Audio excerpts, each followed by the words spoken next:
উত্তর দিনাজপুর জেলার রায়গঞ্জ ব্লকের মহিপুর অঞ্চলের একটি রাস্তার নিম্নমানের কাজের অভিযোগকে কেন্দ্র করে উত্তেজনা ছড়ালো এলাকা জুড়ে। অভিযোগ, নির্মীয়মান রাস্তার কাজে অনিয়ম ও নিম্নমানের সামগ্রী ব্যবহারের প্রতিবাদে সরব হন স্থানীয় গ্রামবাসীরা। পরিস্থিতি চরমে উঠলে এলাকাবাসীরা পথ অবরোধে সামিল হন এবং চলতি রাস্তার কাজ বন্ধ করে দেন। স্থানীয়দের দাবি, নির্দিষ্ট কোনো শিডিউল বা সরকারি মানদণ্ড মেনে কাজ করছে না ঠিকাদার সংস্থা। তাদের অভিযোগ, রাস্তার নির্মাণ কাজে গাফিলতির কারণে কাজ শেষ হওয়ার আগেই রাস্তার বিভিন্ন অংশ ক্ষতিগ্রস্ত হতে শুরু করেছে। এতে ক্ষোভে ফেটে পড়েন বাসিন্দারা। এই বিষয়ে এলাকার পঞ্চায়েত সদস্যের প্রতিনিধি চন্দন বর্মন জানান, কাজ সঠিকভাবেই চলছে, তবে সাম্প্রতিক বৃষ্টির কারণে রাস্তার কিছুটা ক্ষতি হয়েছে। আমিও চাইছি গ্রামবাসীদের পক্ষ থেকে বিষয়টি দেখা হোক এবং নির্দিষ্ট শিডিউল মেনে সঠিকভাবে কাজ সম্পন্ন করা হোক। ঘটনাকে ঘিরে এলাকায় চাঞ্চল্যের সৃষ্টি হয়েছে। গ্রামবাসীদের দাবি, দ্রুত প্রশাসনের হস্তক্ষেপে কাজের গুণগত মান খতিয়ে দেখে প্রয়োজনীয় ব্যবস্থা নেওয়া হোক। এই ঘটনা প্রসঙ্গে স্থানীয় এক গ্রামবাসী কি জানিয়েছেন, শুনুন। অবজেকশন হচ্ছে, এই কাঁঠালতলা থেকে ঝুপড়িগালি মোড় পর্যন্ত যে একটা রাস্তা হচ্ছিল, আগে এটা পিএমজি রোড ছিল, মহিপুর গ্রাম পঞ্চায়েতের প্রধান রোড ছিল এটা। তো এটা আজ থেকে মোটামুটি 15-17 বছর আগে রাস্তাটা হয়েছিল।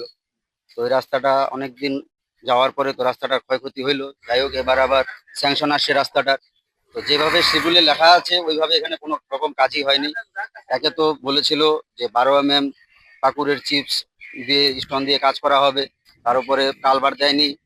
অনেক জায়গায় কালভার্টের মেরামত করতে হইতো, ক্রসিং ড্রেন করতে হইতো, তারপরে আপনার রোলার করা হয়নি, জেসিবি দিয়ে জায়গায় জায়গায় মাটি ভরতে হইতো, এরকম কোনো কাজ করেনি।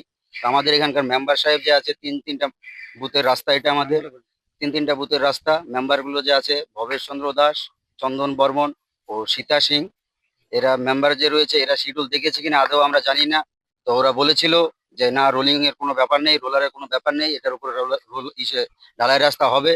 তো পিচের রাস্তার উপর যে ঢালাই রাস্তা হয়, এটা আমরা আমার অভিজ্ঞতা, আমি প্রথম দেখেছিলাম যে এরকম রাস্তা হচ্ছে। তো এরা মেম্বার হয়ে যে কি করছে, কোনো শিডিউল দেখেছি কিনা আদৌ জানি না আমরা। তো ওরা আমাদেরকে বলেছে রোলার নেই এখানে, তো আমরা ওই মতেই কাজ করছি।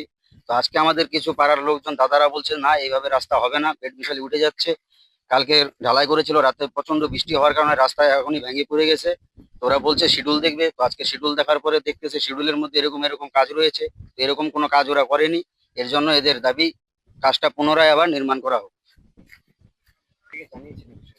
এই বিষয়টা আমরা কাকেও জানাইনি, কারণ আমরা এখানকার মেম্বার যে আছে ফাঁড়িতে, হ্যাঁ, আমাদের মেম্বার যে আছে ওকে জানিয়েছি। আমাদের মেম্বার সাহেব এখন এখানে এসে উপস্থিত হয়নি। তো এখন মেম্বার ছাড়া এখন চাচ্ছি এটা আমার রাস্তা পুনর্নির্মাণ হবে শিডিউলের অনুযায়ী, নাহলে কাজ এভাবেই অব্যাহত থাকবে। এরপরে আমরা রাজ্য সড়ক অবরোধ করব। এই বিষয়ে স্থানীয় পঞ্চায়েত সদস্যের প্রতিনিধির কি বক্তব্য, শুনুন। আমাদের এলাকায় ঢালাই কাজ হচ্ছে একটা, আমরা 3টা মেম্বারের মধ্যে একটা ঢালাই কাজ শুরু হয়েছে। সেটা কাজটা যে বন্ধ হয়েছে, আমি সেটা যে এরকম হবে আমি সেটা জানিনি। পরে আমার কাছে খবর আসলো যে এটা মিডিয়া হচ্ছে, যে কাজটা যে হচ্ছে, যে এরা কিভাবে কাজটা হচ্ছে, যে এরা আমাদেরকে জানায়, অথচ ইঞ্জিনিয়ারকে জানাতে পারতো। তাহলে আমরা ইঞ্জিনিয়ারকে ডাকতাম, ইঞ্জিনিয়ার কাজটা দেখতো, কিভাবে কাজটা চাইতো সেভাবে করতাম। কিন্তু ওরা বলছে যে কাজটা একেবারে নিম্নমানের হচ্ছে। এটা নিম্নমানে কাজ বলতে বলা যায় না। এটা কাল বৃষ্টির কারণে একটু সামনের দিকে রাস্তাটা একটু খারাপ দেখাচ্ছে। রাস্তা তো আমরা দেখে শুনে কাজটা করতেছি। উত্তর দিনাজপুরের রায়গঞ্জ থেকে শ্যামলের তরফদারি রিপোর্ট, টাইমস 14 বাংলা। আরো নিত্য নতুন ভিডিও পেতে এবং তথ্য জানতে আমাদের ফেসবুক পেজকে লাইক ও ফলো করে রাখুন। সেই সঙ্গে টাইমস 14 বাংলার ইউটিউব চ্যানেলকে সাবস্ক্রাইব করতে ভুলবেন না। মুখের উজ্জ্বলতা হারিয়ে গেছে, স্পট পড়ে গেছে, ব্রণ ভর্তি, তাই আর দেরি না করে আজই আসুন রায়গঞ্জের চণ্ডীতলায় হেলথ প্লাস মাল্টি স্পেশালিটি ক্লিনিকে এবং এখানে পান অভিজ্ঞ ডাক্তার দ্বারা ফ্রি স্কিন টেস্ট। আরো বিস্তারিত জানতে যোগাযোগ করুন 9674895169 এই নম্বরে।